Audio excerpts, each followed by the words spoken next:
गोविंद जय जय गोपाल जय जय, राधा रमण हरि गोविंद जय जय, राधा रमण हरि गोविंद जय जय, गोविंद जय जय हरि गोपाल जय जय। बोलिए गोविंद भगवान की जय, सद्गुरुदेव भगवान की जय। आइए कथा का आगे का वृतांत सुने। सनकादिक ऋषियों के जाने के बाद विजितास को गद्दी पर बिठाकर खुद बैकुंठ लोक जाने का संकल्प किया पृथ्वी महाराज ने। तत्क्षण लोक लीला अर्थ उनके भौतिक शरीर चेतना शून्य होकर के पृथ्वी पर गिर पड़ा और बड़ा पत्नी अर्ची ने प्राण शून्य अपने पतिदेव का शरीर देख करके कुछ देर तक विलाप किया। बाद में उसे चिता पर रख कर दिया। फिर उसने स्नान किया और अपने पतिदेव की जलांजलि दी। स्वर्ग से दर्शनार्थ आए देव आकाश में देवताओं को नमस्कार किया। चिता अग्नि में 3 बार परिक्रमा की और फिर जलती हुई अग्नि में प्रविष्ट हो गईं। पति के साथ सती हो गईं और उन्हें ताप का किंचित मात्र भी अनुभव नहीं हुआ। माता अर्ची दिव्य शरीर से विमान पर बैठ करके अपने पति पीछे परम धाम वैकुंठ को चली गईं। पृथु महाराज अर्ची मैया की जय। मैत्रेय जी कहते हैं विदुर जी इन्हीं के वंश में महाराज प्राचीन बरयू हुए। राजा प्राचीन बरयू बड़े भारी कर्मकांडी है। बड़े बड़े यज्ञ कराते, पर यज्ञों में पशु की बलि खूब चढ़ाते, हिंसात्मक यज्ञ करते थे।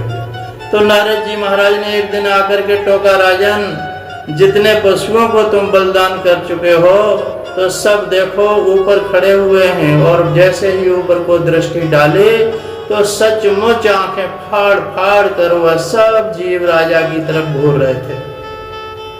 राजा की तरफ घूर रहे थे। राजा बोले महाराज ये मेरी तरफ क्यों देख रहे हैं? नारद जी बोले ये इसलिए देख रहे हैं कि कब तुम मरो और कब तुमसे बदला लिया जाए। बेचारे महाराज तो घबरा गए। ये तो वैदिक विधान था महाराज, कर्मकांडी ब्राह्मणों ने ऐसा ही कहा था, हमने भी वैसा ही किया कर दिया। नारद जी बोले ये गलत है। अहिंसा को परम धर्म मानने वाला वेद कभी किसी की हिंसा का आदेश नहीं दे सकता।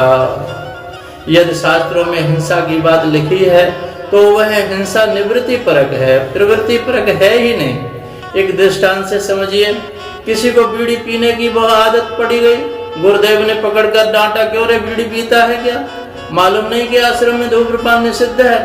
शिष्य बोला गुरुजी मालूम तो है पर क्या करें, बचपन से आदत बिगड़ गई, अब रहा नहीं जाता। तो गुरुदेव ने सोचा इसकी आदत कैसे रोकी जाए।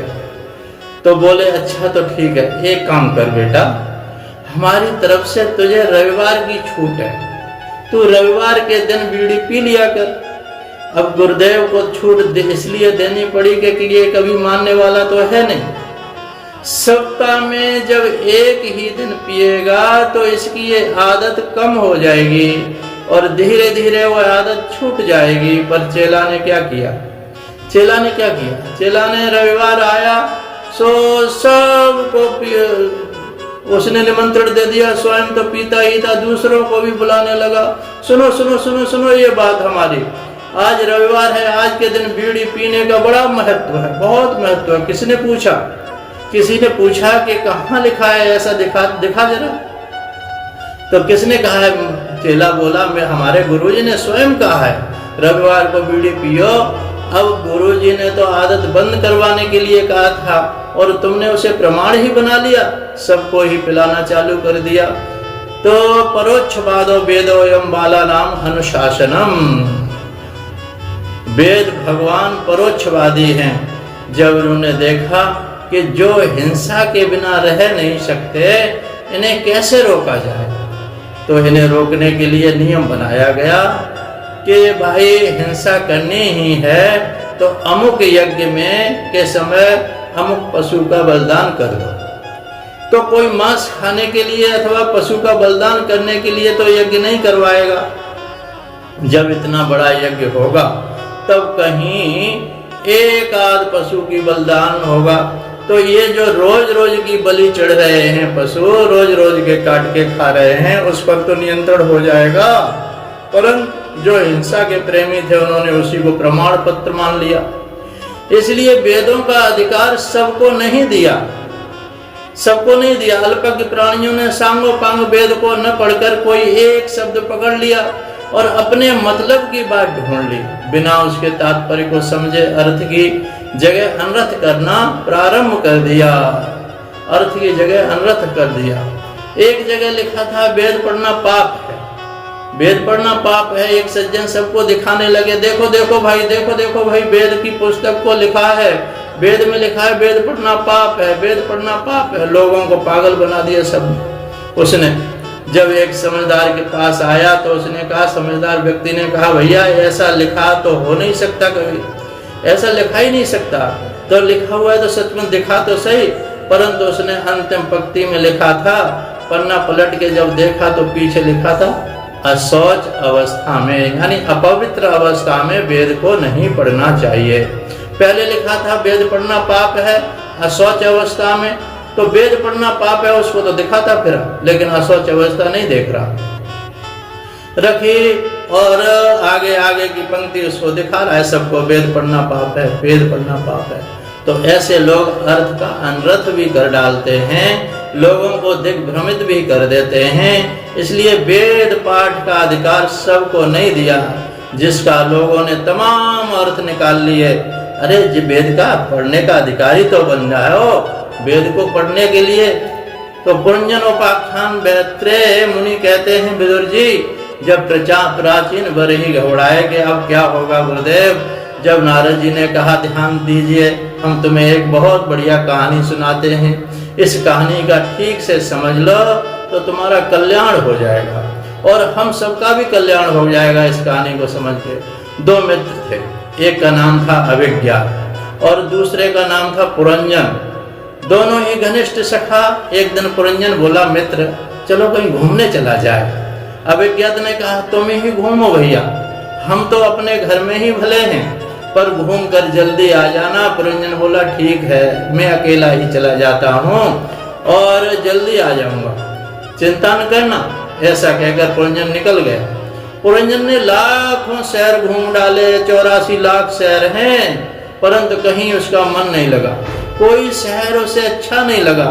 अचानक एक 9 दरवाजे का नगर नजर आया, वह बड़ा सुंदर नगर था। अतः भीतर घुस गया उसमें, और शहर के भीतर प्रवेश करते ही एक सुंदरी कन्या सामने आ गई। पुरंजन उस कन्या को निकट जाकर बोला, देवी जी नमस्कार, क्या मैं आपका परिचय जान सकता हूँ? कन्या बोली, सुनो, मैं इस शहर की मालकिन हूँ, इस शहर में मेरी इच्छा के बिना पत्ता भी नहीं हिलता। ये मेरे 10 सैनिक है ना, जो मेरे साथ रहते हैं, जो मेरी आज्ञा अनुसार काम करते हैं, और ये मेरा सेनापति है जो इन सैनिकों को संभालता है। ये 5 फन वाला मेरे साथ रहता नाग रहता है, जो इस शहर के दिन रात रखवाली करता है, दिन रात रखवाली करता है। अभी तक मेरा विवाह नहीं हुआ है, सुनो, मैं अभी कुंवारी हूँ और इस शहर पर अकेली राज्य करती हूँ। माता पिता का मुझे कोई पता नहीं है, मुझे किसने जन्म दिया है। पुरंजन को लगा ये तो बहुत बड़ी मालकिन है भैया। पुरंजन बोला, देवी विवाह तो हमारा भी नहीं हुआ है, विवाह तो हमारा भी नहीं हुआ। फिर तो दोनों ने ही एक दूसरे को पसंद किया और वरमाला पहनाकर विवाह कर लिया। अब तो पुरंजन अपनी पत्नी पुरंजनी में धीरे धीरे इतना आसक्त होता चला गया कि पुरंजनी रोवे तो पुरंजन रोवे, पुरंजनी हंसे तो पुरंजन हंसे, और पुरंजन गाए तो पुरंजनी गावे, पुरंजनी नाचे तो पुरंजन नाचने लग जाए। इतना हंसे। क्वचित गायति गायन्त्यम, रुदन्त्यम रुदति, क्वचित क्वचित हसन्त्यम हसति, और जलपन्त्यम अनुजलपति। जैसे जैसे वो करे वैसे ही करे, कीड़ा मृग बन गया। पुरंजन पुरंजनी के संकेत पर नाचने लगा। एक दिन की बात, जरा नाम की कुरूप कन्या जो जिस पुरुष से विवाह की बात करती वही भाग जाता। एक दिन वह चंडवेग नामक गंधर्व राजा के पास जाकर बोली, महाराज मैं संसार से बड़ी पीड़ित हूँ, कोई भी मुझे स्वीकार नहीं करता। चंडवेग ने कहा, देवी दुखी मत हो, हम तुम्हारी सहायता करेंगे। मेरे पास 360 काली काली गंधर्वियां हैं और 360 गोरे गोरे गंधर्व हैं, और ये सारी सेना आज से तुम्हें सौंप रहे हैं हम। तो तुम्हें जो पसंद आवे उसी के साथ विवाह रचाओ। यदि कोई भागे तो सैनिक उसे पकड़कर तुम्हारे हवाले कर देंगे। सब तुम्हारे सहायक हैं ये। और ये मेरा छोटा भाई है ना, ये मेरा छोटा भाई प्रज्वार नाम है इसका, इसे भी अपने साथ ही रखो। मैं तुम्हें अपनी बहन बना लेता हूँ, मैं अपनी तुम्हें बहन बना लेता हूँ। प्रज्वारो यम मम भ्राता तुम चे भगनी भव, तुम मेरी भगनी हो जाओ, बहन हो जाओ, और ये मेरा भ्राता, इसको साथ रखो। अब तो जरा देवी प्रसन्न हो गई और वह सारी सेना लेकर के जब घूमने निकली तो उसकी दृष्टि पुरंजन पर पड़ गई। तो पुरंजन को पाने के प्रयत्न में पुरी में प्रवेश करने लगी। पुरंजन की पुरी के इसके जो 10-11 सैनिक थे उन्होंने भी खूब विरोध किया, रोका तो उसने सैनिकों को से हमला बोल दिया, और पुरंजन महलों में सोए पड़े हैं। उन्हें ये पता ही नहीं कि शहर पर हमला हो गया, कुछ भी पता नहीं चलता। परंतु इतना भयंकर युद्ध हुआ कि पुरंजन के जो 10-11 सैनिक थे वह सब के सब मारे गए। 5 फण वाला नाग भी घायल होकर के भाग गया, और महलों में घुसकर के जरा देवी ने पुरंजन को बंदी बना लिया। अब पुरंजन रोया, हाय हाय मेरे बिना मेरी पुरंजनी कैसे रहेगी, वह तो मेरे बिना पानी भी नहीं पीती। रोते रोते पुरंजनी के प्रेम में दीवाना पुरंजन प्राण ही त्याग बैठा, प्राण त्याग दिए। शास्त्र का नियम है अंतेमति सागति, अंत्य काले च मामेव स्मरण मुक्ता कलेवरम। तो गीता में भी यही लिखा है, अंत काल में जैसा स्मरण करता है वैसी गति होती है। मरते समय जिसका चिंतन करोगे वही बनोगे। फोटो खिंच रहा हो तो जरा शक्ल संभाल लेनी चाहिए, स्माइल कर लेनी चाहिए, क्योंकि जैसी शक्ल होगी वैसी ही फोटो आएगी। उसी प्रकार जब जीवन का अंतिम क्षण आ जाए तो चिंतन संभाल लेना चाहिए, क्योंकि जहाँ चिंतन जाएगा अगले जन्म का कारण वही बनेगा, वही शरीर मिलेगा। जिस शरीर का चिंतन करोगे, पुरंजन ने स्त्री का चिंतन किया तो अगले जन्म में स्त्री बन करके पैदा हो गया। बड़े होने पर मलयध्वज नाम के राजा से उसकी शादी भी हो गई, संतानें भी हुई। एक दिन आया कि जिसके पति मलयध्वज किसी लड़ाई में और वीर गति को प्राप्त हो गए। चल बसे तो आज का पुरंजन था वह कल का मलयध्वज की पतिव्रता स्त्री बनकर सती होने की तैयारी करने लगा, और वहां सती होने के लिए चिता पर बैठा कि उसका पुराना मित्र अभिज्ञात को याद आई कि अरे मेरा मित्र पुरंजन घूमने गया था, सो आज लौटा ही नहीं है अभी तक घूमता घूमता। चलो भाई अब हम ही ढूंढते हैं कि वे कहाँ पर गया है। तो वह ब्राह्मण वेश बना करके अभिज्ञात जब आया तो देखा कि हमारा मित्र तो सती होने जा रहा है। भैया देखो, अभिज्ञात ने तो पहचान लिया पर पुरंजन नहीं पहचान पाया कि ये हमारा पुराना मित्र है। अभिज्ञात ने आवाज लगाई, क्यों भैया तुम मेरे सखा हो, मित्र हो, कैसे हो, किसके साथ सती होने जा रहे हो? स्त्री रूप पुरंजन बोला, तुम कौन हो, तुम्हें शर्म नहीं आती, मुझे मित्र बोलते हो? अरे एक पतिव्रता स्त्री पति के गोद में लिए सती होने के लिए बैठी है, तुम मुझको अपना मित्र कह रहे हो? मैंने अपने पति के अतिरिक्त किसी को मित्र नहीं बनाया। कौन हो तुम? ब्राह्मण बना अभिज्ञात हंसने लगा, वाह भैया तुम तो पूरे पतिव्रता बने बैठे हो और मुझे बिल्कुल भूल गए। मैं तेरा पुराना मित्र हूँ, अभिज्ञात हूँ, याद कर हम दोनों कितने आनंद के साथ मानसरोवर के हंस बन करके रहते थे, और तू घूमने क्या निकला कि बिल्कुल ही मुझे भूल गया। बचपन की कहीं घटनाएं जब याद दिलाया तो बुद्धि पर जब जोर मारा तो पुरंजन को याद आ गया। जो स्मरण आया तो अभिज्ञात को पहचान गया। दोनों मित्र गले मिले और आनंद के साथ सारा प्रपंच छोड़कर पुनः अपने घर पर जाकर विश्राम करने लगे। देवश्री नारद कहते हैं, महाराज प्राचीन बरहे कथा समझ में कुछ आई? प्राचीन बरही बोले, महाराज कथा अच्छी तो बहुत लगी, समझ में नहीं आई महाराज, तनिक समझाइए ना। तब नारद जी ने इस तरह इस रहस्य को समझाया, देखो जीवात्मा और परमात्मा दोनों शाश्वत सखाए हैं, शाश्वत सखाए हैं जीवात्मा और परमात्मा, जीवात्मा का नाम पुरंजन और परमात्मा का नाम अभिज्ञात है।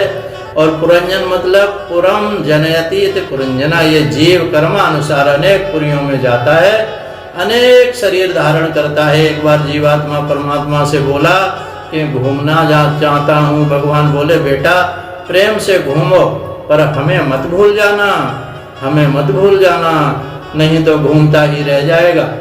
जीव बड़े विश्वास पूर्वक वचन देता है, महाराज आपको कैसे भूल सकता हूँ, आप तो मेरे अभिन्न हृदय हो।